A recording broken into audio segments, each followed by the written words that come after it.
Out of respect for the Prime Minister, I want to do this little editorial with my hands like this because apparently you believe a person more when they do this. Now, the budget gaffe by Joe Hockey today, at first blush, it looks pretty ordinary. We won't really know whether he's made a big mistake until we look at the full explanations of why he said the budget spending would be $25 billion compared to $80 billion that Tony Abbott said. But let me tell you this, after watching treasurers since Paul Keating, these guys often come to the job very ill-qualified and they make lots of mistakes. Keating made mistakes, particularly with interest rates when he had control of interest rates. Peter Costello made mistakes with making comments about interest rates when he should never have made that sort of thing.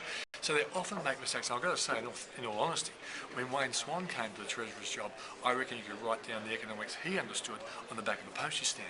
So how come these guys actually walk away with fairly reasonable reputations?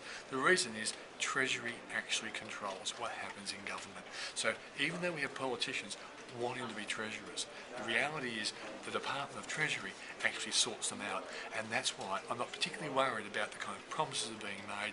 At the end of the day, Treasury and Ken Henry, the guy who got bagged about the resources tax, which I think he made a mistake on, these are the guys who actually control our finances, and therefore I'm not very worried about these election gaffes.